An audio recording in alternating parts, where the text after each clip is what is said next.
ఈరోజు కర్మ ఆస్ట్రాలజీలో మనము రవితో వచ్చే కర్మ ఎలా ఉంటుంది, the planet sun karma and astrology in MS astrology and welcome to MS astrology. So రవితోటి కూడా కర్మలు వస్తాయి.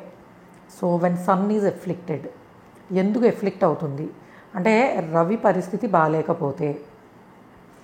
సో మనం పూర్వ జన్మలలో అంటే దీనికి బ్యాక్గ్రౌండ్, కర్మ బ్యాక్గ్రౌండ్ ఏంటంటే పూర్వ జన్మలలో మనిషి రూపంలో మనము జన్మనెత్తి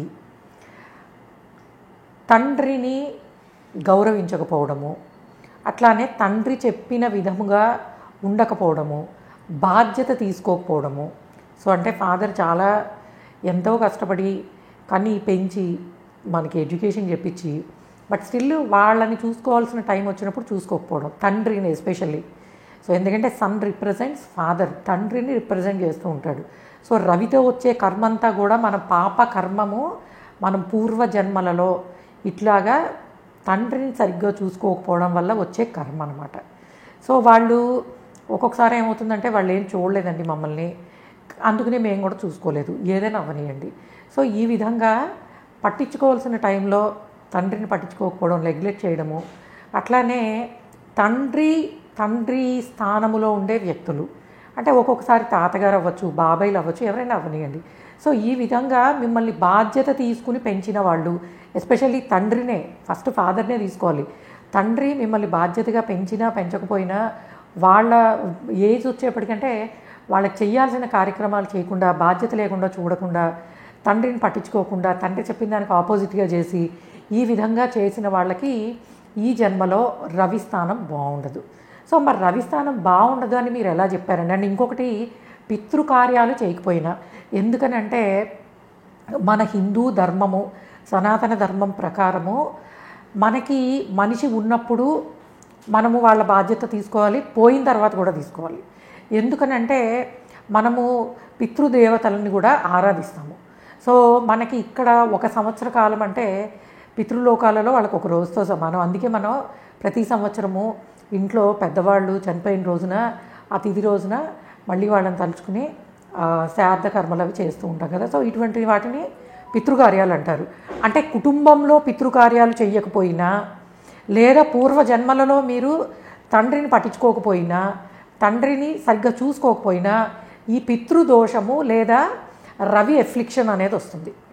సో ఇప్పుడు ఈ కర్మని ఎలా వదిలించుకోవాలి, అసలు ఏ స్థానాన్ని బట్టి మనకి ఈ రవితో వచ్చిన కర్మ ఫలితము అంటే పాప కర్మము రవితో ఎలా వచ్చిందని హారోస్కోప్లో ఎలా తెలుస్తుందనంటే, నెంబర్ 1 థింగ్, సన్ రవి రాహుతో కానీ కేతువుతో కానీ ఉన్నప్పుడు, అలానే రవి రాహు నక్షత్రం మీద కానీ కేతు నక్షత్రం మీద కానీ ఉన్నప్పుడు, అలానే రవి శని నక్షత్రం మీద కానీ శనితో కలిసి కానీ ఉన్నప్పుడు, అలానే 9th హౌస్లో అంటే గ్రహానికి కారకత్వం వచ్చినప్పుడు ఇవి, అట్లానే భాగ్యస్థానం 9th హౌస్లో రాహు కానీ కేతువు కానీ శని కానీ ఉన్నప్పుడు.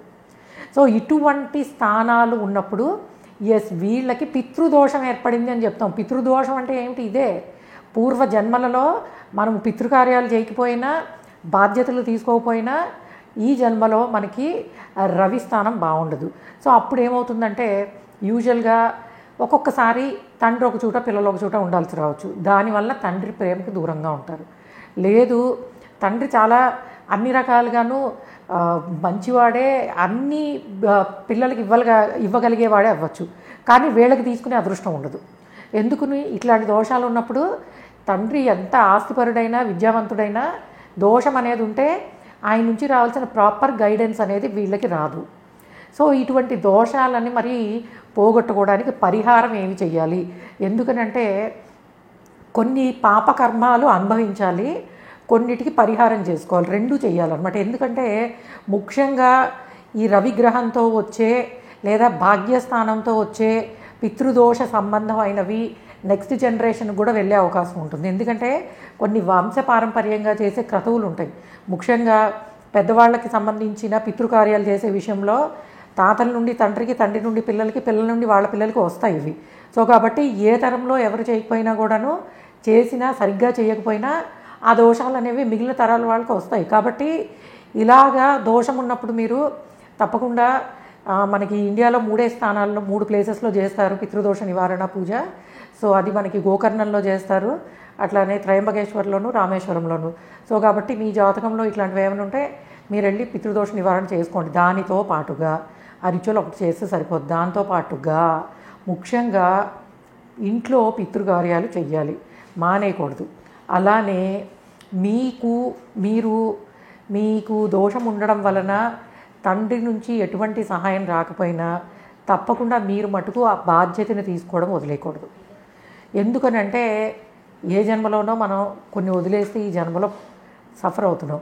ఈ జన్మలో కూడా మళ్ళీ ఆయన నాకు చేయలేదు, నేను ఆయనకి ఎందుకు చేస్తాను, నేను చూడాల్సిన అవసరం లేదు, సో డబ్బులు పంపిస్తాను వాళ్ళే బతుకుతారు, ఇలాంటివి చేయకూడదు. బాధ్యత, మీరు ఎక్కడైనా వేరే కంట్రీలో ఉన్నారు, కుదరదు, బాధ్యత తీసుకోవాలి. అంటే వాళ్ళు ఎలా ఉన్నారు ఏంటి అనేది తప్పకుండా చూసుకోవాలి. అలానే పితృకార్యాలు, సో పితృకార్యాలు చేయడం అనేది తగ్గిపోతూ ఉంటుందన్నమాట. ఎందుకు, మనకుండే రకరకాల రీజన్స్. సో ట్రావెల్లో ఉన్నాము, లేకపోతే ఇంకొకటి అని చెప్పి పితృకార్యాలని పోస్ట్ పోన్ చేయడం, అలాంటివి కూడా చేయకూడదు. సో తప్పకుండా మనకి దసరా ముందు మాళాయి పక్షాలను వస్తాయి, 15 రోజులు పెద్దల రోజులని చెప్తారు. సో మీకు తిథి ప్రకారము చేసే గుర్తు లేకో వీళ్ళేకో ఇన్ఫర్మేషన్ లేదు, సో మాళాయి పక్షాల్లో చేయండి.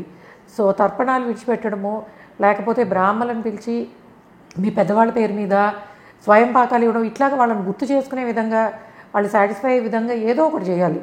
ఈ రకంగా చేసినప్పుడు ఆ పితృదోషము కొంతమంది చాట్లో ఉంటుంది, కానీ వాళ్ళు చేసిన కార్యక్రమాల వలన వాళ్ళ పిల్లల దానిలో అది రాదు.